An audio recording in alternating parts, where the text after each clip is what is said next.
गणित दिले बघा. रवीनाने मराठीच्या पुस्तकाचा 304 भाग व 17 पाने वाचली तेव्हा 28 पाने शिल्लक राहिली व काजलने इतिहासाच्या पुस्तकाचा 305 भाग व 20 पाने वाचली तेव्हा 26 पाने शिल्लक राहिली. तर रवीनाच्या पुस्तकाची पाने काजलच्या पुस्तकाच्या पानापेक्षा कितीने जास्त होती असा प्रश्न दिला. तर सर्वप्रथम ट्रिक्सने हे गणित सॉल्व्ह करूया. ट्रिक्स बघा कशी आहे. रवीनाने किती पानं वाचलेली बघा, 304 भाग. म्हणजे जर 4 पूर्ण भाग घेतला तर 3 भाग वाचून झालाय, म्हणजे एक जो भाग उरलाय 4 पैकी 3 वाचलाय म्हणजे एक भाग जो उरलाय याच्यामध्ये काय करायचं, एक भागामध्ये जे 17 पाने आणि 28 पाने यांची बेरीज करायची. 17 अधिक 28, एक भाग जो उरलेला आहे तो 17 + 28 केला तर हा येतो 45. एक भागामध्ये जर 45 पाने येतात तर 4 भागामध्ये किती येतील, 4 × 45 म्हणजे 180 पाने येतील. रवीनासाठी पूर्ण जे मराठीचं पुस्तक आहे ते 180 पानाचं आहे. आणि काजलसाठी किती भाग आहे, 305 भाग. मग 5 जर पूर्ण भाग असतील त्यापैकी 3 भाग वाचून झाला म्हणजे 2 भाग उरला. या 2 भागाला काय करायचं आहे, 20 पाने वाचली म्हणजे या 20 आणि 26 यांची बेरीज करायची. जी वाचली आणि वाचायची शिल्लक राहिली यांची बेरीज करा, जी किती येणार आहे 46. 2 बरोबर 46 तर 5 बरोबर किती. मग इथे तिरकस जर गुणाकार केला किंवा एक भाग करून 23 काढला आणि गुणाकार केला तर 115 येतो. किंवा इथे तिरकस गुणाकार करूया बघा. इथे 5 × 46, 46 × 5, छेदामध्ये हा 2 इकडे भागाकारात आला. इथे किती येणार आहे 23, 23 × 5, 115. ही कोणासाठी झाली, ही पानं झाली काजलसाठी आणि ती कुठल्या पुस्तकाची आहे, इतिहासाची. मग रवीनाने 180 पानं वाचली आणि काजलने 115 पानं वाचली. तर रवीनाने काजलपेक्षा किती पानं शिल्लक वाचली, तर यांची वजाबाकी केली तर तुम्हाला किती भेटणार आहे, 65 पाने. ऑप्शन क्रमांक 1 हे काय असेल तुमचं उत्तर असणार आहे. ठीक आहे, ही झाली ट्रिक. आता जर ह्याला एक्सप्लेन करायचं झालं तर कसं बघा, कन्सेप्ट समजून घ्यायच्या मागचं. एक्सने पण तुम्हाला वाटत असेल तर मी एक्सने पण हे गोष्टी एक्सप्लेन करू शकतो, पण ते आपण नंतर करूया. पहिले हा भाग समजून घ्या काय आहे. रवीनाने मराठीच्या पुस्तकाचा 304 भाग वाचला. आता काय दिलेलं आहे, रवीना कोणतरी एक मुलगी आहे जिने काय वाचलेलं आहे, मराठीचं पुस्तक वाचलंय. त्याच्यापैकी 304 भाग वाचलाय. 304 भाग वाचलाय असं म्हटलेलं आहे. मग ह्याचा अर्थ काय होतो की पुस्तक जर आपण 4 समान भागात विभागलं, म्हणजे काही पण पानं घ्या, 4 समान भागात जर विभागलं तर त्यापैकी समजा एखादं असं पुस्तक घेतलं, त्याला 4 इक्वल डिवाइड भाग केले. समजा याच्यामध्ये 10 पेजेस आहे, याच्यामध्ये 10 पेजेस आहे, याच्यामध्ये 10 पेजेस आहे, याच्यामध्ये 10 पेजेस आहे, असं समजा एक प्रकारे. तर एकूण 40 पानं होतील. पण इथे काय म्हणतंय की 40 पैकी 3 भाग वाचून झाला, म्हणजे या टोटल 4 जे भाग आहे आपल्याला माहिती नाही कोणता भाग आहे, तर ह्या 4 पैकी 3 भाग वाचून झालाय. आता एक भाग उरलेला आहे. आता हे 3 जर भाग वाचून झाले याच्यामधला हा जो एक भाग उरलाय ह्याच्यामध्ये काय म्हणणं आलं, ह्या भागामध्ये अजून जर त्याने 17 पाने वाचली, म्हणजे हा 3 भाग वाचला पण ह्याच्यामध्ये पाने किती उरलीत बघा. ह्याच्यामध्ये त्याचं म्हणणं आलं की ते 17 पाने अजून आहे वाचली तर तर अजून त्याच्यामध्ये काहीतरी पानं शिल्लक राहते जी की 28 असणार आहे. म्हणजे तुम्हाला कळेल की हा जो एक भाग उरलेला आहे ह्याच्यामध्ये सगळा खेळ चाललेला आहे. 3 भाग तो ऑलरेडी वाचून झाले, पण जो उरलेला एक भाग आहे ह्या एका भागामध्ये जर त्याने अजून 17 पाने वाचली तर अजून त्याच्याजवळ 28 पाने शिल्लक राहतील. एक्स वायच्या पद्धतीने नंतर सांगतो, पहिले ही गोष्टी समजून घ्या. 17 + 28 हे होतात 45. जर मी म्हटलं की पूर्ण पुस्तक माझं 4 समान भागात आहे, त्याच्यातला एका भागाची किंमत म्हणजे एकाच भागाची किंमत 45 आहे, तर 4 भागाची किंमत किती असणार आहे. तिरकस गुणाकार केला तर x बरोबर 4 × 45, छेदामध्ये 1 लिहा, नका लिहू, काही फरक नाही पडत. म्हणजेच रवीनाने किती पानं वाचले असतील, रवीनाने एकूण 180 पानं वाचले असतील मराठीच्या पुस्तकाची. सेम काजलसाठी जर आपण घ्यायला गेलो तर काजलसाठी काय झालेलं आहे बघा. काजलसाठी काय झालेलं आहे, 305 भाग. काजलसाठी 305 भाग. मग जर मी पुस्तक घेतलं दुसरं इतिहासाचं आणि त्याला समान 5 भागात विभागलं, आता त्याचे कितीही समान भाग केले तर त्याच्यामध्ये म्हणू शकता की ह्याच्यामध्ये काहीतरी समान भाग आहेत, समान पेजेस आहेत प्रत्येक भागामध्ये समान पेजेस आहे. मग आता त्याच्यापैकी 3 भाग वाचून झाले, म्हणजे 1 2 3 हा 3 भाग वाचून झाला. आता उरले किती, तर तुम्ही म्हणाल की 5 पूर्ण भागाचं पुस्तक होतं, त्याच्यापैकी 3 भाग वाचून झाले, तर आता उरले 2 भाग.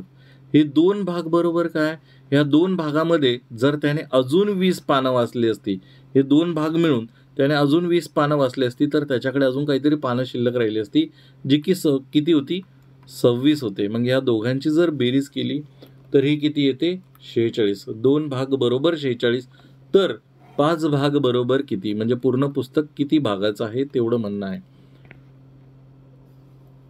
मग तिरकस गुणाकार केला तर हा 5 गुणिला 46, छेदामध्ये हा 2 येतो, इथे किती येणार आहे, 23, म्हणजे 115. ठीक आहे.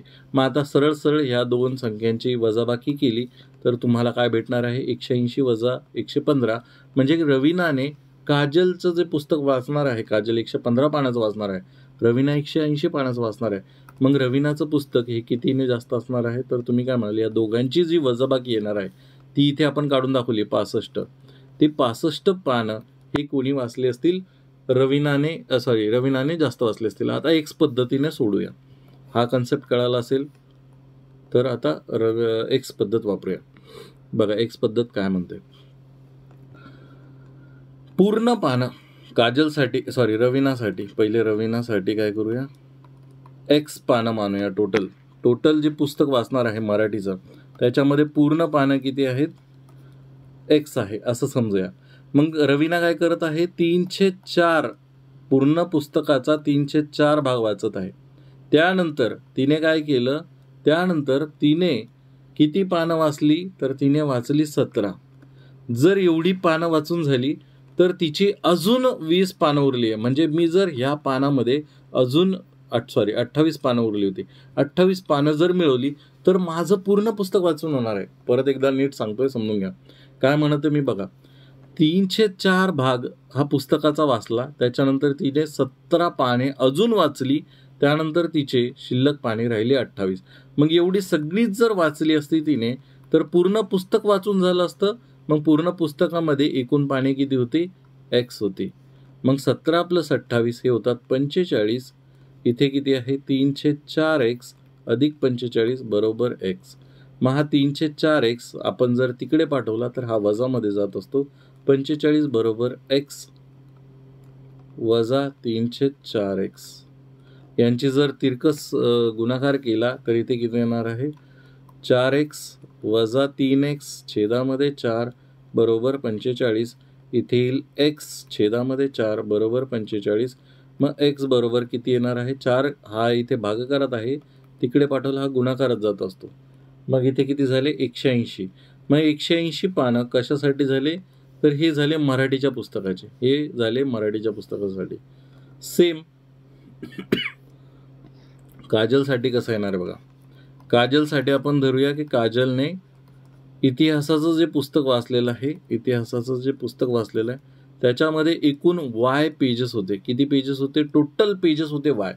मग काजलने काय केलं, त्याच्यापैकी 3/5 भाग वाय हा वाचलेला आहे. त्याच्यानंतर काय दिलं होतं बघा, 3/5 भाग व 20 पाने वाचली. आता ह्याच्यामध्ये अजून त्याने 20 पाने वाचली तर तिची किती पानं राहिली शिल्लक, तिची पानं राहिली 26. म्हणजे जर तिने 3/5 भाग एवढा वाचला व 20 पानं अजून वाचली तर तिच्याकडे 26 पानं शिल्लक राहिली. ही 26 जर पानं त्याच्यामध्ये ॲड केली तर त्याचं पूर्ण इतिहासाचं पुस्तक जे वाय पेजेसचं आहे ते पूर्ण वाचून झालं असतं. मग वाय 20 + 26 किती होतील, 46. इथे किती येणार आहे, 3/5 वाय बरोबर वाय. इथे बघा 46 जशाला तसा ठेवला, हा प्लसवाला पॉईंट वाय तिकडे पाठवला तर इथे येणार आहे वाय 3/5 वाय. मग इथे जर तिरकस गुणाकार केला किंवा यांची वजाबाकी केली तर किती येणार आहे, 5 वाय वजा 3 वाय छेदामध्ये 5 बरोबर 46. मग इथे येईल 2 वाय छेदामध्ये 5 बरोबर 46. मग इथे वाय बरोबर किती येणार आहे, वाय बरोबर हा 5 गुणिला 46, 46 गुणिला हा छेदातला 5 तिकडे पाठवला हा गुणाकारात जात असतो, हा अंशातला गुणाकारातला 2 इकडे पाठवला हा भागाकारात जात असतो, इकडे आला 23. वाय बरोबर 23 गुणिला 5 115 येत असतात. आणि परत आपल्याला ह्या दोघांमधला फरक काढायचा आहे, कारण की रवीनाने काजलपेक्षा जास्त पानं वाचलेले आहेत तर याने ह्याच्यापेक्षा 65 पाने जास्त वाचले असतील, जे आपण इथे ह्या पद्धतीने काढलेलं आहे ऑलरेडी. ठीक आहे. जी पद्धत तुम्हाला योग्य वाटते आणि समजते त्या पद्धतीने आवर्जून करा. कन्सेप्ट समजणं महत्त्वाचं आहे गणितासाठी. कुठलंही गणित असो सॉल्व्ह होतंच. जर तुमचे कोणतेही गणिताचे प्रश्न असतील मला पाठवायचे असतील तर आपला टेलिग्राम ग्रुपचा QR कोड आहे, ह्यावरती तुम्ही तुमचे प्रश्न मला बिंदास पाठवू शकता. आपण नाममात्र फीस 59 रुपयामध्ये इथे मंथली मेंबरशिप चालू केलेली आहे. मंथली मेंबरशिपमध्ये अनलिमिटेड टाईम तुम्ही कोणता व्हिडिओ किती वेळेस बघू शकता आणि एकाच महिन्यात म्हणजे फक्त 59 रुपयात तुम्ही माझा पूर्ण कोर्स संपू शकता. त्यामध्ये कोणते कोणते व्हिडिओज आहेत ते बघण्यासाठी हा QR कोड स्कॅन करा. आपलं एक व्हॉट्सअप चॅनलसुद्धा आहे, त्याला जर तुम्हाला कनेक्ट व्हायचं असेल तर तुम्ही राईट साईडचं QR कोड स्कॅन करू शकता. धन्यवाद.